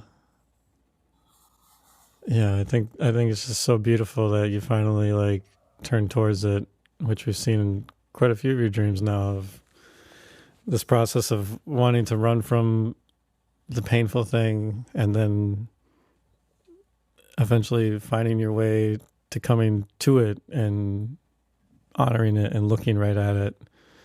And just to me, that feels like such a powerful moment of coming back to yourself. And I think it was so beautiful the way that you portrayed how deeply you actually loved Slender Man, and like, it just feels like you're a true and like full honoring of that part of you, which is a piece of you. It's and if he does, like, I don't know how this will ring for you, but if he is like really connected to your grief as a child over your dad dying, like to reclaim ownership over that big scary thing that happened and loving yourself in it, I think is a really gorgeous kind of testament to how this process is continuing to shape for you. Yeah, I think he illustrates so much for me, the Slender Man. I think massively it's been a commentary on my relationship with the masculine and sexuality, and how I can hold those parts of myself as well. And whichever ways I've related with the masculine, which have been in kind of disempowering ways, like the Slender Man, and that's how I say that my inner masculine has kind of used that as a reflection and maybe come out of proportion at some points, and the shadow, of course. So it's kind of, it's the death, it's the experiences when he was alive, even of my emotions. It's growing up and going into those teenage years of over abusing sexuality, and how that all kind of hangs on the back and keeps wanting to be looked at. So I guess to come into more of a balance and more of contained being, where it's all held and loved and released and retrieved. And wow. Yeah, because something I was thinking also is like, if he in the game is kind of like a pedophile of sorts, like if you take like the charge around that away and you look at that more of like stealing children's innocence or something like that, that maybe metaphorically, like that great fear, that like big wounding experience that you have, and I would probably have to imagine took away a lot of your childlike innocence, having such a hard experience of death so early. Yeah, definitely. There's so much, there's only so much we can share here really about this whole thing really, and how it's been a whole life of of stuff, it's growing up as a girl, growing up as a woman in this time, and in any time, trying to solidify your sense of self around, sexuality and showing up and being seen, and how you give away and prostitute your power. It's been a massive thing with that. That's really the where I'm at with it now. Obviously, I still revisit the things around my dad's death, but like I said, there's always that child that is always going to be where it's at. And for me now, it's the way that it's unfolding more so is that what I just mentioned around power and prostitution of the self. And question that just came to mind was, do you feel any sense of praise around this for you? Like, as far as like, as terrible and tragic as your dad passing is, like, this seems to have like really been the catalyst for you to like have the spiritual awakening and this whole thing happen for you. That is that like a balm of sorts of... Definitely. I definitely wouldn't be here, I don't think, in this space that I am with myself. And some people believe that part of the burden that we take on, or our maybe legacy as parents, is that we live for our children in a way, because we're passing on things, and that might be alive or dead. So it's kind of like, I feel that my dad had reached a certain point in his life, and it was like the only way was to pass over. But he also lived that for us, and maybe passed over for us so that he could be guiding us on the journey, so that we could be initiated into the mysteries in that way. You know, me and my sister and my mum. So I feel that it happened exactly as it needed to.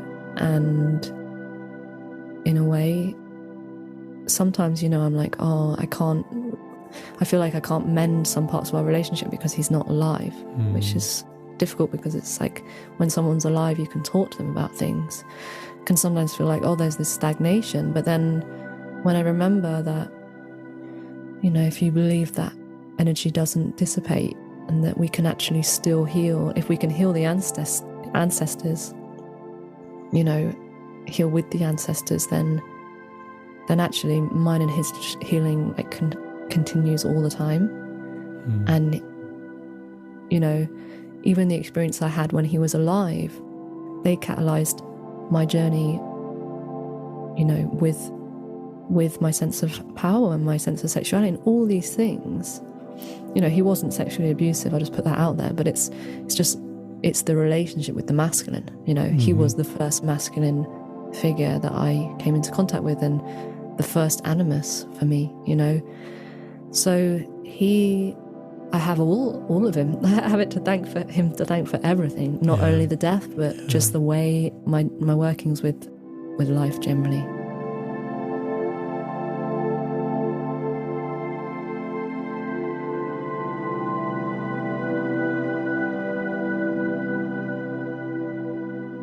Wow. Yeah, that's beautiful. Yeah, I kind of felt the same about my grandmother when she passed, that she was, she had greater work that she could do from the other side of, I don't know. I think that... It sometimes feels, Yeah, it sometimes feels like that, where it's like... Because I totally felt like she, like, instantly became my guardian angel after that, and I still, like, feel like that all the time. Like, if I pray to her for something, it usually, like, shows up in my life within, like, a month. She, like, gets to work, and she's like, all right, how can we organize things for... Yeah, it took me so long to accept that part of my dad's death, really. You know, it's like, at first, it's like, you know, where are they gone? They're gone. I'm never going to see him again. You know, that's what it was like. And I had dreams of him coming back and it was all a lie and blah, blah, blah. It took me so long to really, you know, it was obviously through the spiritual journey and having these kind of broader perspectives of going, oh, maybe he isn't gone. And so, you know, recently, so me and you, we went on the course. I was partaking in your course. Yeah, the songwriting soul retrieval. Yeah. Oh, yeah. And so a dream came from that, the dark corner dream. And that, again, I guess is it's so similar, right, symbolically to all these dreams of mine. It's like the same story.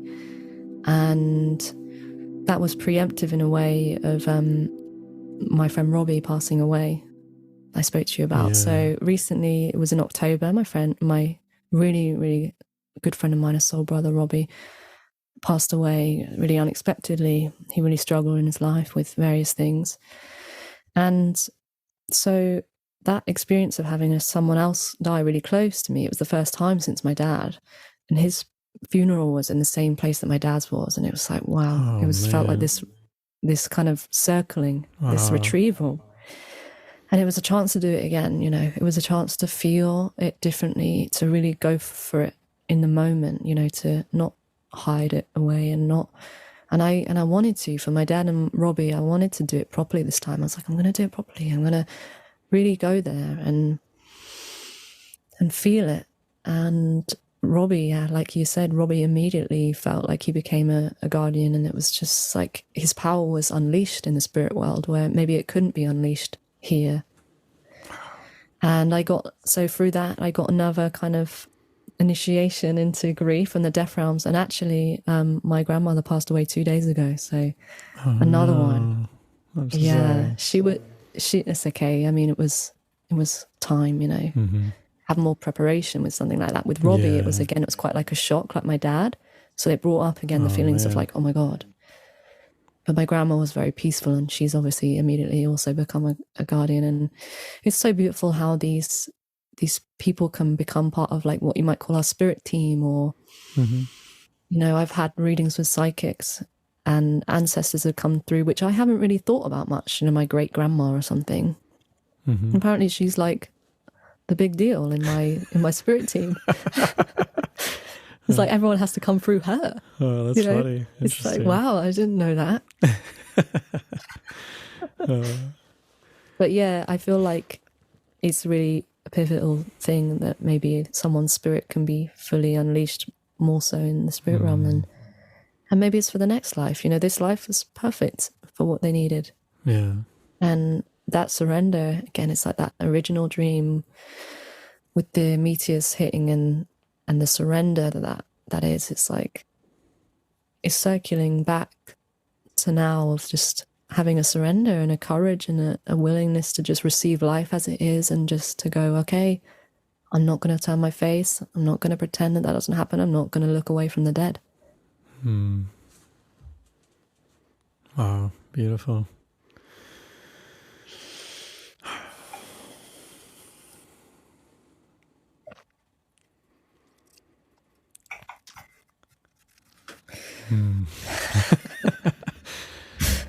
Wow. And here is another song by Georgia that is an ode to her father, and may it be beautifully healing for anyone you've lost. Lying underneath the sky, I see your face appearing in the cloud.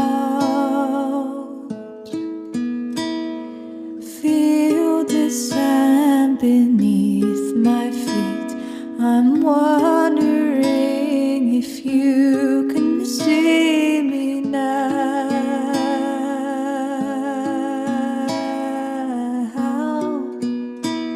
I know you can see me now.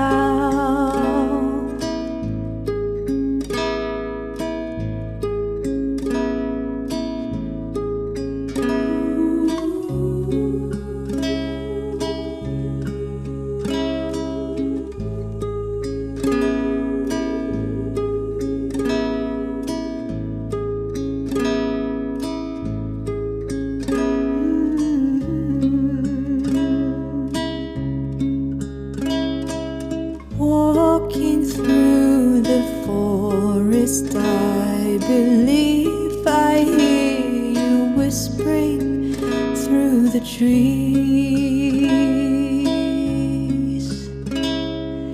As the wind blows through my head, it's almost like you're standing there with me.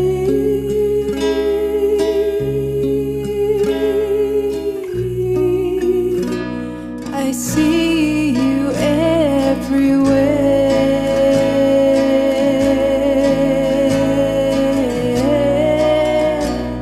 I feel you everywhere.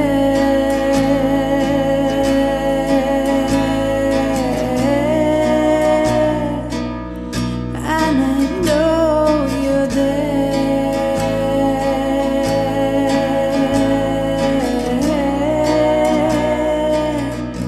And I know you're there.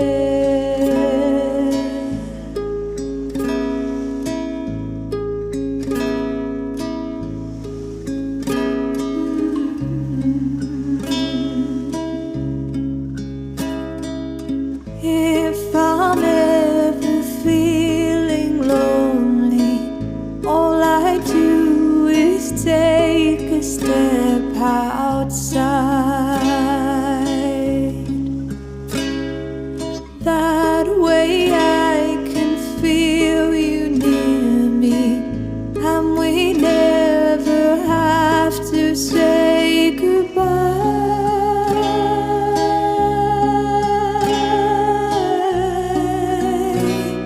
I see you everywhere.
This was really beautiful. And this was like, man, like knowing what I knew about it coming into it, I knew it was going to be really intense and really, I think I only saw the intensity in your email. Yeah. Oh man, there's so much beauty like wrapped around all of it. And yeah, I just love how many different ways your story reflects the process of like initially wanting to run and then forging the strength to actually be with it. I think you've shown that so beautifully in so many different ways here today. And man, yeah, like what you were just saying about Robbie's funeral, like to have it in the same funeral home as your dad and to have him die so suddenly, like... There's another part as well with my grandma. So before she was put into hospital and before I knew she was even on the kind of brink of death, I had this dream, and I won't go massively into it, but it was a really strong one. And there was a moment where I was in a hospital with red lights, and it was kind of like a dream within a dream where my family were watching this dream on a screen and stuff. But it was a really strong dream, and I was like, wow, this is interesting. I wonder what that's about. And then my mum says, okay, your grandma's ill, she's not got long left, you better come and see her. So I went to see her, and she was in the hospital that I was born in. And so, yeah, it was soul retrieval again from, it's like I had to go, and I don't think there would be any other time that I would ever go there. It's hours away from where I live. It's like, there's no reason. And so I went to see my grandma and say goodbye and all this stuff, which was of course such a big closing. And then as I walked out of the hospital, it was nighttime, and the hospital lobby was lit up with a red light. And I was like, well, that's the dream. Wow. And you've gone back to the place you were born, full cycle 27 years later, which is also Saturn return, right? Yeah. To retrieve something that happened, part of you that was in the hospital, part of you that was still there, and now your grandma's passing it on into spirit world with you, it was so deep. Yeah, like a full passing of the torch, like, man. Is she like your last big matriarch? Or do you still have another grandmother? There's one on my dad's side still. Okay. But yeah. That would have been extra like, whoa. Yeah. I'm definitely connected very much to my... Yeah, I'm definitely really connected to my maternal line. Yeah, it's been really deep. It's just, like we said, soul retrieval on so many levels. How can we retrieve, in a way, every time we dream, we retrieve parts of ourselves. But to have it reflected in external reality, like in a few months, the sense of like 3 or 4 months, going back to when my dad died and going back to where I was born, it was so deep. Yeah.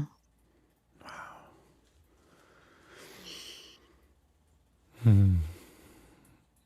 Yeah, the way that our waking life is so dreamlike, like how dreamlike that is.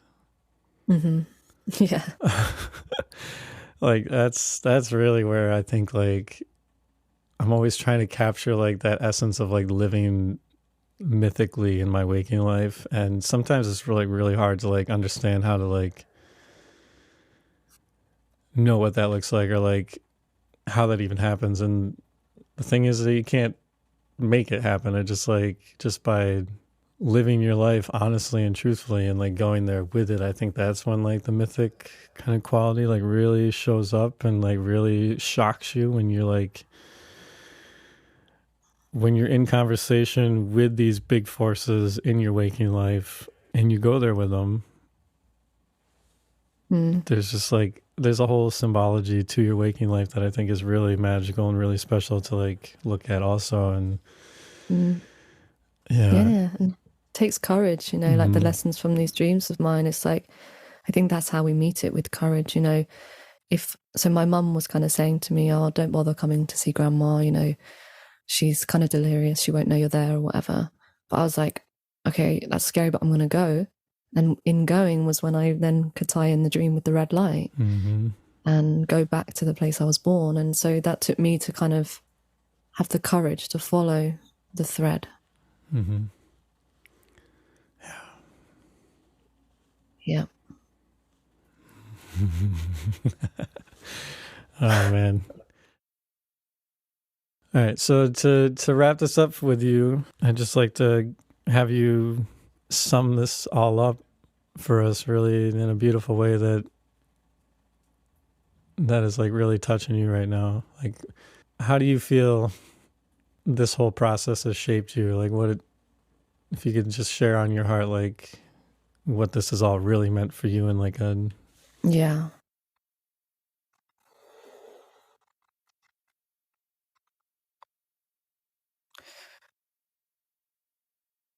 For me, it's all been about turning the face to the dark, honoring that that's a valid part of life and that there's so much beauty there that it can hold, and that if only we have the courage and the strength in ourselves, then the darkness is not the void. It's not the void that I believed when my mum told me, oh, you're going to go to sleep and never wake up. It's not, the void is not empty. You know, it's full. It's full of potential. It's full of teachings. And it's full of energy for our life, for our movement through life. And so, yeah, using your courage to look and to allow those experiences to alchemize and bring things together like the dream with the moon. You know, the moon and the darkness, the unconscious, the scary. To face it, to unify your whole self. Beautiful.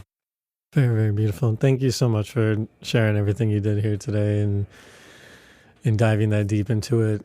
And yeah, I've so appreciated getting to know you over the last year or so. I actually looked at when your initial email was sent to me and I was like, oh my God, this was like spring of 2023.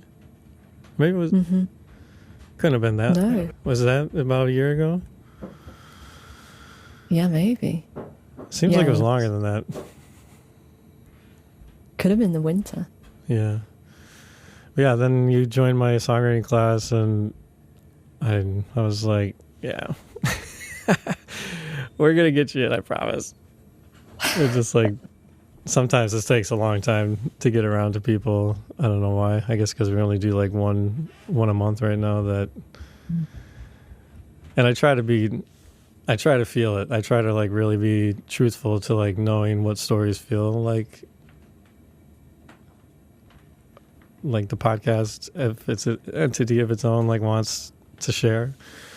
Yeah, definitely. And I guess if we had done it back then, we wouldn't have had your beautiful share right there at the end about Robbie's death and your grandma's death. And so I don't know, it feels like this is like another big moment for you of turning back and kind of being given an opportunity to step forward with even more capacity.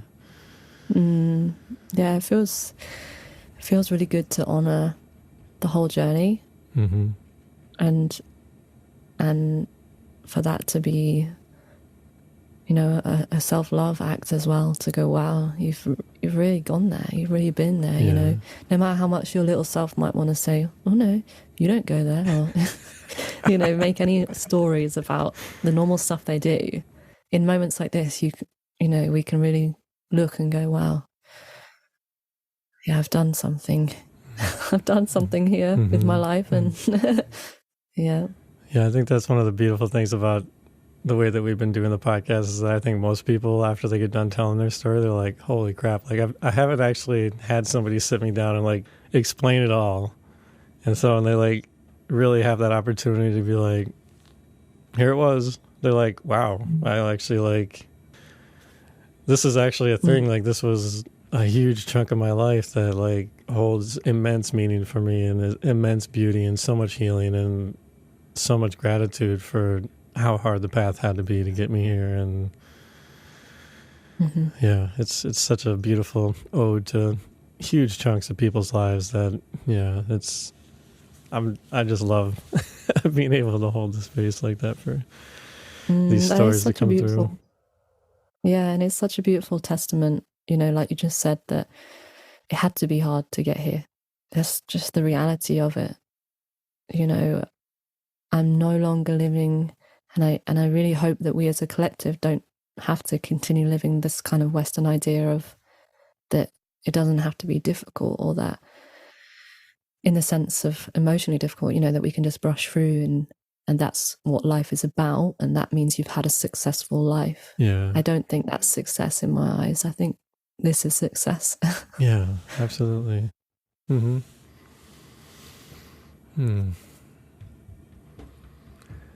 Well, before we end here, I wanted to give you an opportunity to kind of speak to some of the offerings that I know you have, and you're rebranding your whole self to be the priestess of mysteries.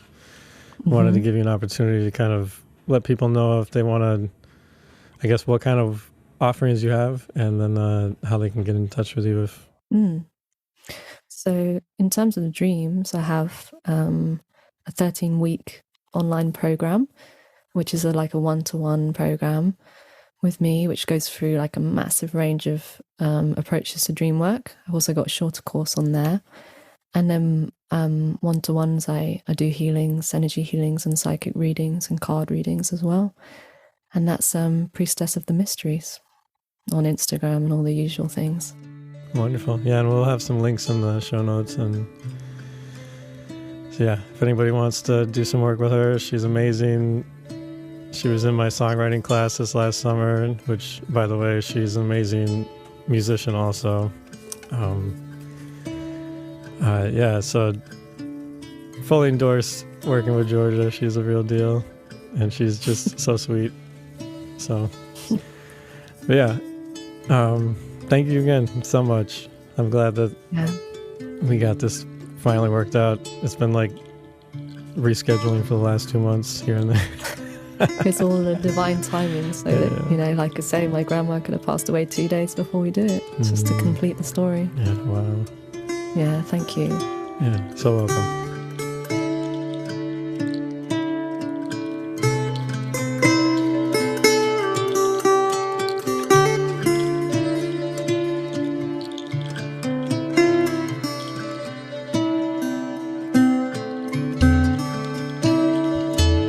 For years I searched for you, not knowing what I was looking for, not knowing I was even looking. All the while you held me in your silent gaze, waiting for the moment when I had exhausted all efforts. Just as I thought there was no hope, there you were. There, in the depths of all I had tried to escape, you looked at me with your loving eyes. I had searched all that time just to find you right at home. You were with me all along. So I leaned into you, and you moved into me. You're in my heart, you're in my heart. You're in my heart, you're in my heart.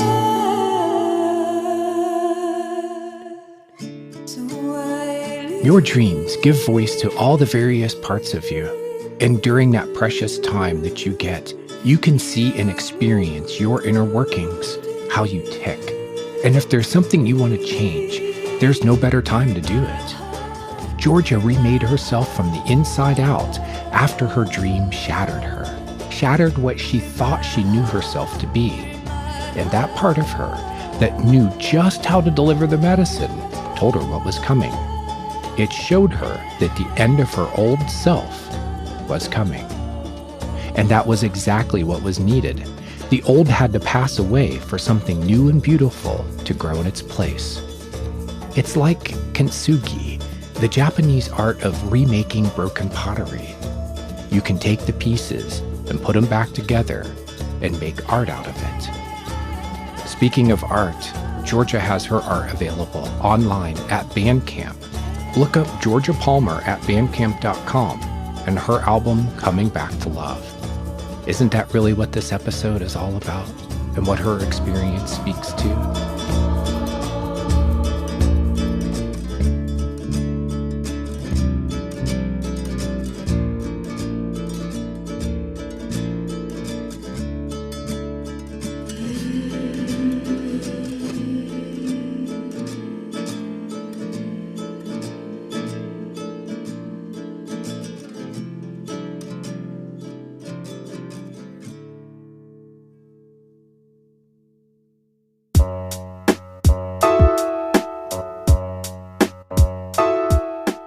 Steven and I have been busy putting together our online school at dreamschool.net.